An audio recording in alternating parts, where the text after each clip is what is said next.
NALCO colony रे किछि दिन तले घटिथिबा जणे महिलांको संदेहजनक मृत्यु घटना को नै कॉलोनी परिसर रे सुरक्षा व्यवस्था को कड़ाकड़ी करा जायछि।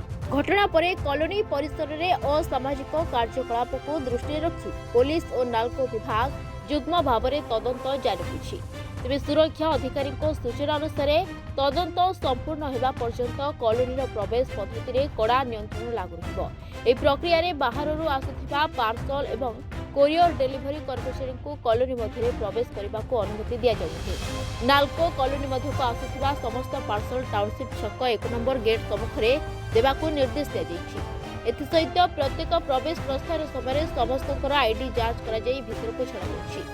सीसीटीवी बढ़ा जाइथिबा सह संदेहजनक स्थिति किछि देखागले सुरक्षाकर्मी को खबर देबाको अनुरोध करा जाइछि। पुलिस पक्षर कहुछि जे महिला मृत्युर कारण स्पष्ट होगा पर्यंत सतर्कतामूलक व्यवस्था जारी रखा। किछि दिन होला नालको अंचल रे असामाजिक कार्यकलाप बढ़ी चली जहाँकि नालको अंचल रे भयर वातावरण सृष्टि होइछि।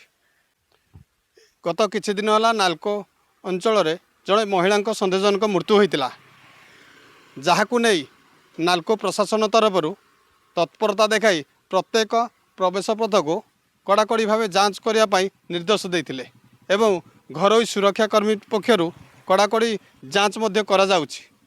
देखा गले किछि दिन है ये जो नालको अंचल रे पार्सल एवं कोरियर जो आनी कर्मचारी माने भीतर को प्रवेश करुले ताकू मध्य बंद कर दिया सेथिपाई से कोरियर कर्मचारी माने गेट नंबर 1 पाखे बसी पसरा मेलैछंती।